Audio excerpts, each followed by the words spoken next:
plus and counting. The GHADC employees are still hitting the street. Their demands remains unfulfilled. What are your concerns, sir? How do you analyze the entire thing? How do you see it? What are your take? See, it's a matter of a very serious concern.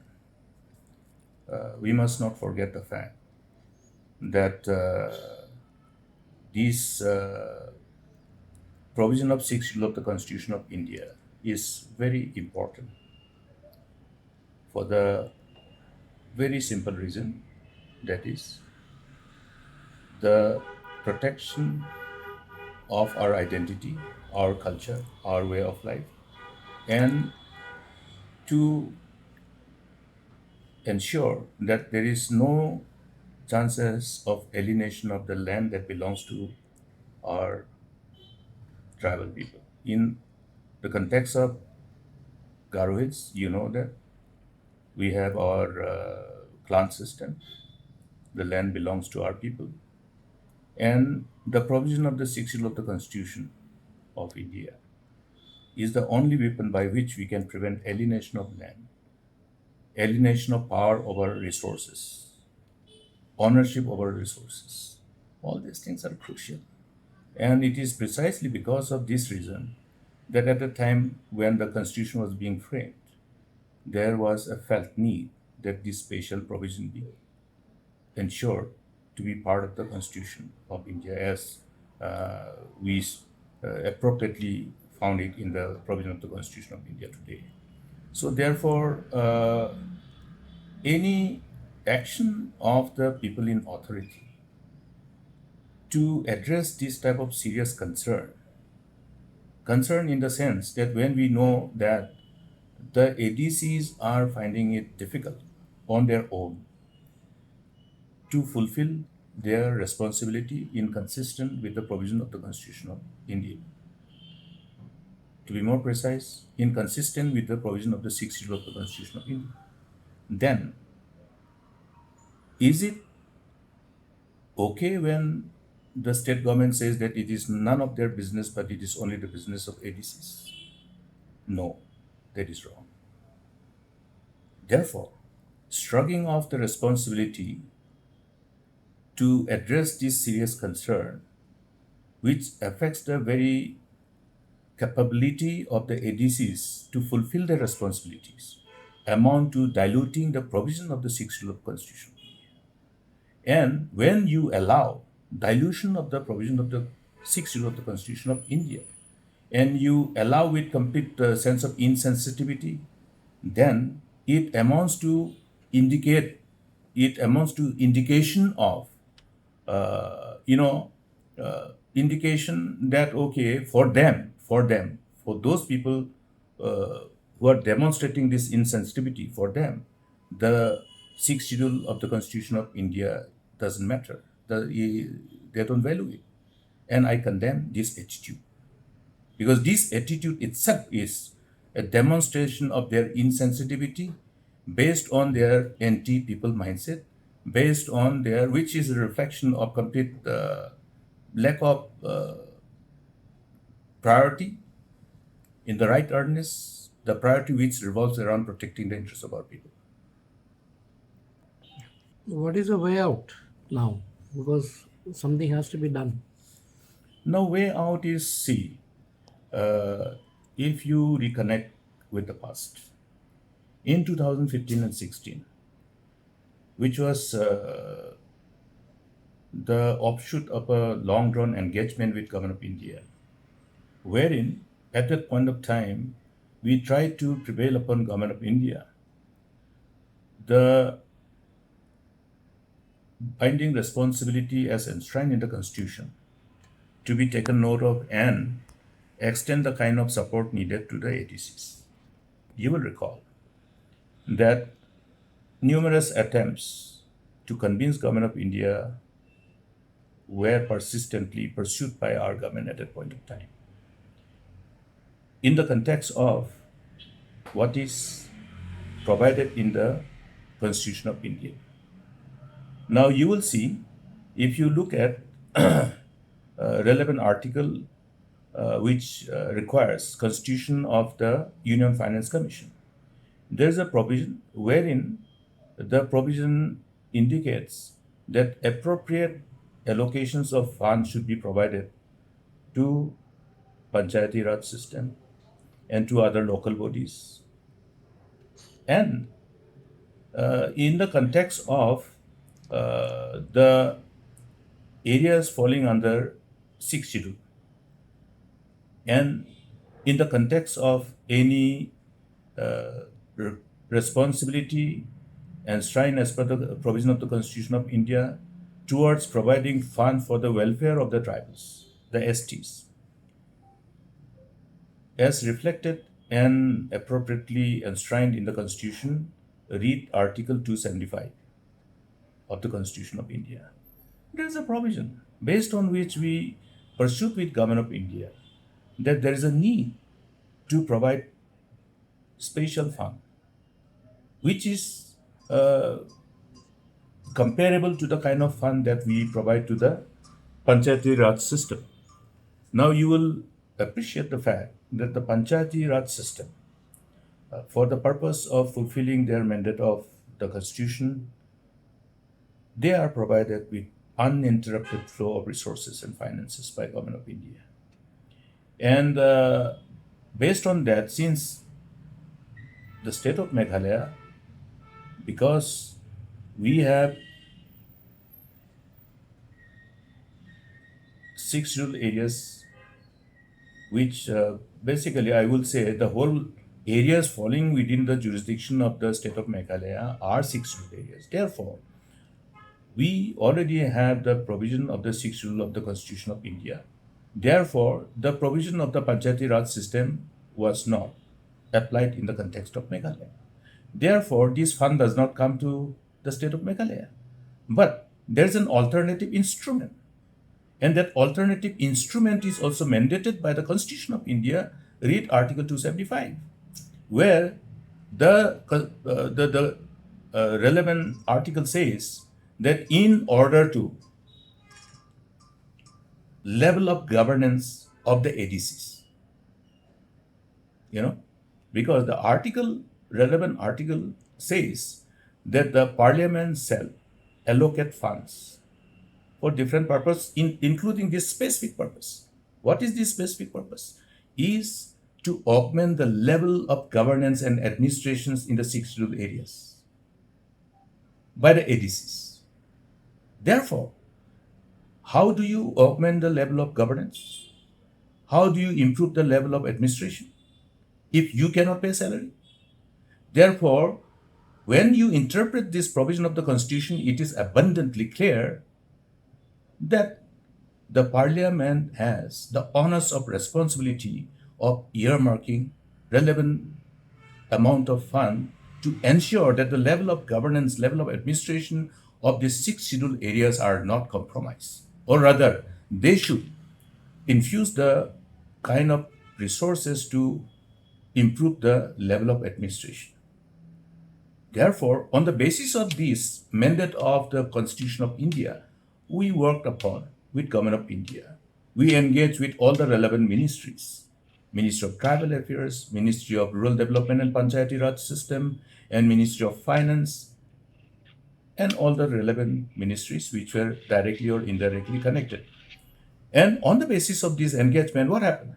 We were able to prevail upon Government of India, and then the first time in 2015 and 16, special assistance were released to the ADCs through the state government. You will recollect in 2015 and 16.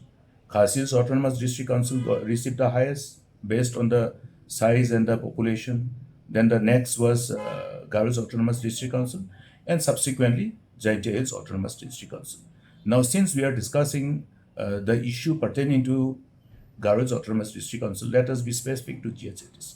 How much was the money that was released to the Garo's Autonomous District Council during that time when I had the privilege of running the government as Chief Minister? 100.71 crores. I repeat, 100.71 crores. The first ever money that was brought and subsequently released by the state government. Subsequently, what happened? Subsequently, this fund which was released to the ADCs, in as far as Garo's Autonomous District Council is concerned, there was allegations of misuse and irregularity in utilization of this fund. Ultimately, what happened?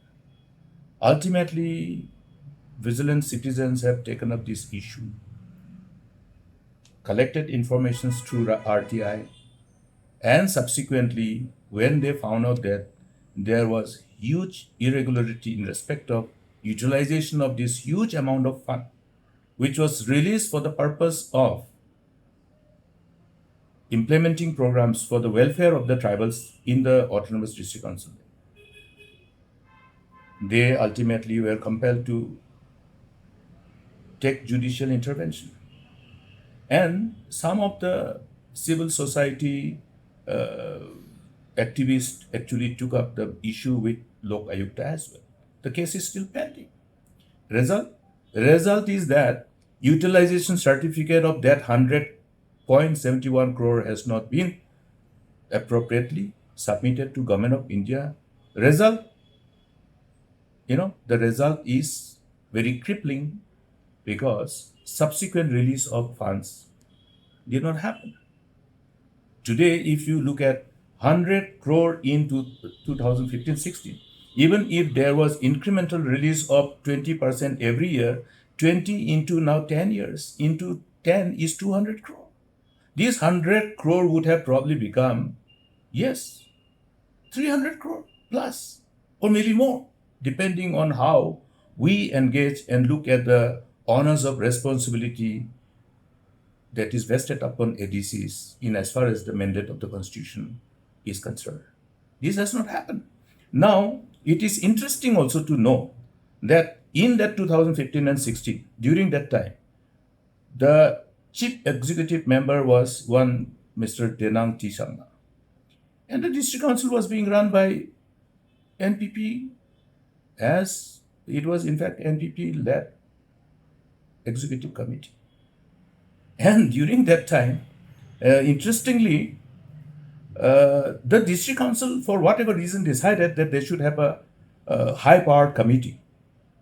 High-powered committee which was mandated with the extra constitutional power to decide as to what types of developmental programs would be taken up by the Autonomous District Council, Garu's Autonomous District Council, and how the resources of the district council should be utilized.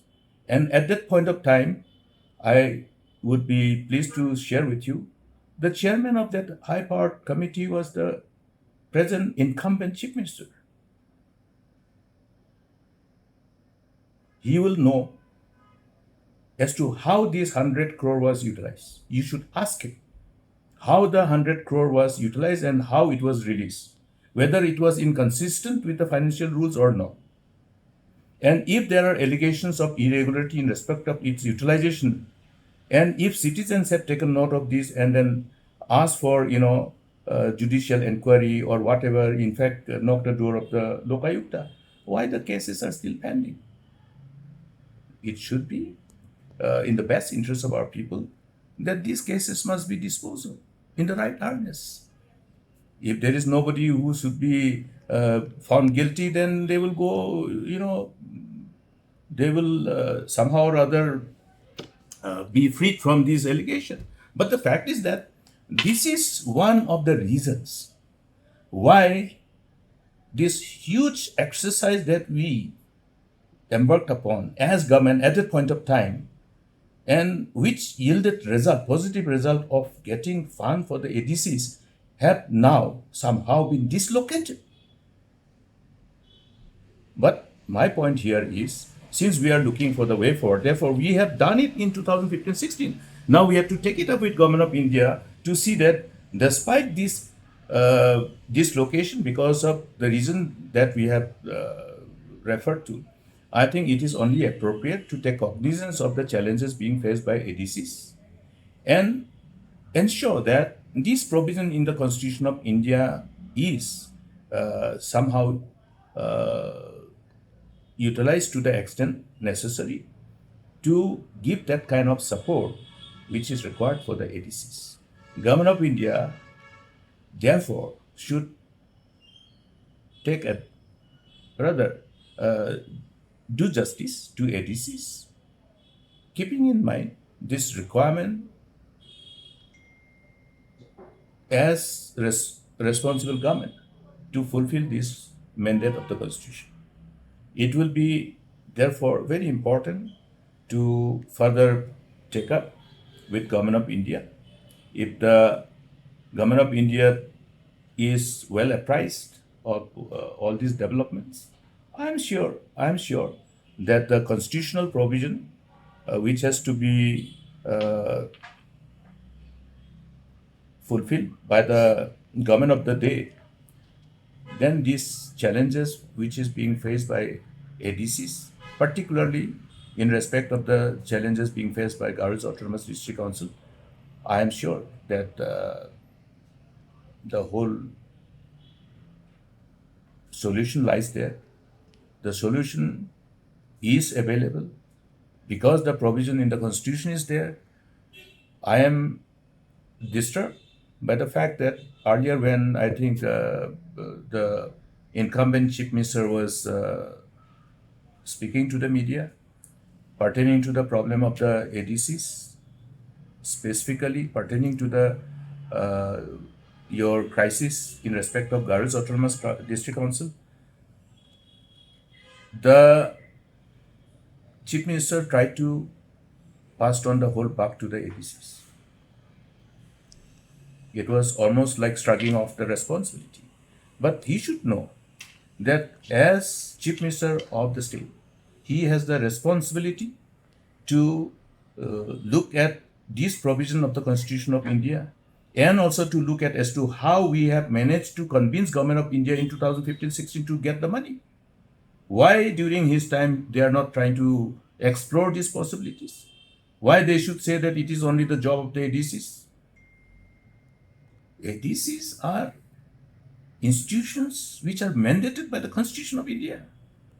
Now, if you go by the provision of the Constitution in as far as the utilization of resources by both union and state governments, every single paisa that is to be spent by both union government and state governments are based on the mandate of the Constitution only.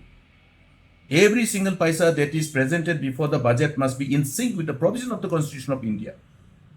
They cannot spend any single paisa which is beyond the provision of the Constitution of India. Therefore, when we are looking at these provisions of the Constitution, why are they not looking at this provision of the Constitution, which is binding responsibility of both union government and state government? Now, union government must have taken cognizance of these alleged irregularities of the utilization of fund in the past. But you also must remember that there are three ADCs: Kazil's Autonomous District Council, Chantia's Autonomous District Council, and Garo's Autonomous District Council. And just because of the alleged irregularity during that point of time, it should not be the reason to punish the people. Because of the any omission or commission of any individual, the interests of our tribal people should not be allowed to be subjected to compromise. Our people in Garo Hills today, if you can, it is a common sense. Now, for more than a month, it is now 43 months, they have not received salary. And the agitating employees have been there for more than 1 month. Now, how is the district council fulfilling its responsibility towards the people of the state? Towards the people who are within the 6 scheduled areas of the, who are inhabiting in the 6 scheduled areas, meaning our Garo tribes and other tribals who are in the 6 scheduled area. So therefore, the Constitution has provided special provision for tribals. It's not a general provision, it is a special provision. Therefore, how they can overlook these special provisions? That gives us reason to doubt the intention of the people in authority today. Do they have some malafide intention to dilute the strength of the autonomous district councils? Do they have malafide intention to dilute the provision of the 6th rule of the Constitution? These are questionable. Today, the people of Garhwals are questioning: Is the incumbent government's action can be interpreted as an action which, by default, can really weaken the ADCs and pave the way for somehow weakening the provision of the Schedule of the Constitution of India in as far as Meghalaya is concerned. Which Therefore, people are taking cognizance of that. I see that people are joining this protest by articulating their concern through social media and other means. the Chief Minister also said that there were no new appointments made by the NBP-led GHADC EC. All were inherited from the past. Your response? Now, tell me one thing. Let me put it from another angle. Will he say that if at one point of time there is some resource crunch for whatever reason, because of any kind of maladministration, mismanagement, or whatever, in respect of the state government, will he say that, oh, because during so and so's time there were creation of new district, Mukul Sangma has created so many new districts, so many new civil subdivisions, so many new CNRD blocks, so many police stations, so many colleges, so many colleges were taken over by government, and therefore so many employments were given, so many new police battalions were created, including special force battalion. Therefore, there are too many employees, and therefore we are not being able to give salary. It is because of too many appointments that was done during the earlier regime. Does he mean to indicate that one? Come on, man. If you go period by period of every executive committee in respect of Garhwals Autonomous District Council, during our time we have never tried to play politics to dislodge any of the ECs. Go by the record. Most of the time, the ECs, even when I was the Chief Minister, their ECs were there in Garhwals Autonomous District Council. You see, I have the record here, the list of the CEMs. Only sometimes when, because of their own politicking, their EC fell. Then somehow there was an interim hodgepodge creation of new ECs, and drawn by people who somehow or other were from their party only. I will tell you one interesting thing. What happened in 2015 and 16?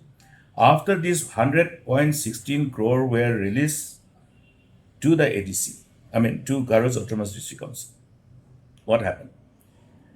Because of whimsical use of this very important, crucial amount of fund by the then EC, the EC fell. EC fell. So, EC fell because of this money which was released to the executive committee. And after the EC fell, all these MDCs tried to, obviously form a new EC as per the mandate of the constitution. And for some time, this EC was there, before 2018. After 2018 election, then another new, I think there was an administrator, and subsequently there was another EC form. Then from 2021, again, the EC which is in place is on. Prior to 2021, I think one Dipul Marak was the chief executive member. This was an NPP. So there is, it's a joke. Chief Minister trying to say that, okay, all these employments were made during so-and-so's time. It is defamatory. It is very defamatory because Dr. Mukul has never interfered in the functioning of ADCs. Never. In respect of Garhwals Autonomous Council, you may even look at the names of the employees. You will not find, probably, except few people who must have entered the job through proper recruitment process, you will not find employees from Ampati constituency. Yes. And you have the list of the employees. There is one local audit which was done during the time of the incumbent government. You look at the number of employees from that local audit report. How many employees were there at which point of time? It is all there. It is all there. Has he not read that report? That report is in itself self-explanatory. Therefore, I can only interpret this adventurism of this incumbent chief minister to somehow navigate in his usual methodology of misinformation campaign to somehow insulate himself from all these honors of responsibility due to their mismanagement. It is a mismanagement. It is a mismanagement after mismanagement after mismanagement by the ECs of NPP. And therefore, there are cases which is pending, including cases which is against the members of the Chief Minister himself. I am sorry, but then it is a fact. Therefore, why don't they dispose of the cases so that they will all come out clean? And therefore, my friend, if the issue of Garu's Autonomous District Council has to be put to the kind of scrutiny it requires to know the truth, then the truth will be available for everybody. But here, because in District Council, the MDCs, as though they do not belong to any political party, they can go and join any political party. There is no provision of 10 schedule of the Constitution of India. There is no provision of disqualification for defection. You see? So, this very instrument could have been well utilized by me when we were in power, when we were in government. I've never done it because we respected the mandate of the people. Even though during the time when we had a state government, we never tried to dislodge the ADCs. We did not. And therefore, our sole objective have always been to augment the whole power of the ADCs. And we explored the ways and means. That's precisely the reason why when we were trying to have the ultimate tax settlement agreement with NBC, we looked at the scope of strengthening the ADCs. And this is available with everybody. This is in public domain. The content of the tax settlement agreement that was signed in the month of September 2014, it is in public domain. And that is reflective of the intent of the then government when I was leading the government as chief minister. The intent is very clear. The intent is to further strengthen the ADCs. The intent is to further strengthen the ADCs by requiring amendment of the provision of the 6th Schedule of the Constitution of India. Now, this was supposed to be accomplished by Government of India by bringing the needed amendment in the Parliament, but this has not yet happened. That is also a matter of concern. This we will take it up with the Government of India. Well, coming to another thing, so the group, there is a group formed to pursue this case, both the groups, NVC and NVCB. You will be giving support to them? It is only appropriate, you see, because when we sign a tax settlement agreement, this tax settlement agreement was signed after an exhaustive discussion, deliberation, exploring all the ways and means with an honest intent to strengthen the ADCs. It is not specific only to Garo's Autonomous District Council, but since the tax settlement agreement was related to putting an end to the armed struggle, demanding that separate statehood, it was somehow the discussion revolved around in the context of GHADC and Garo Hills area, but then the same intent of further strengthening ADCs were obviously required to be extended to all other ADCs because they are all within the state of Meghalaya. Therefore, this particular intent which was a reflection of the collective intent of the people, which have been appropriately articulated in this tax settlement agreement, reflected in this tax settlement agreement. It's very clear that our intention is to further strengthen the ADCs in the best interest of our people, in the best interest of our people who are considered as vulnerable from various manipulation in the context of the kind of challenges that we face in this diverse nation, in the context of the various challenges that confront us from the perspective of our people being very microscopic in terms of population. I think these were designed to achieve that kind of objective in sync with the aspirations of the people, that you have enough additional power to the ADCs and enough provisions in the Constitution of India to protect the interests of our tribal people and further ensure that there was uninterrupted flow of resources to augment the capabilities of ADCs, including the kind of resources that is needed to be passed on to the ADCs in order to improve their level of administration and governance.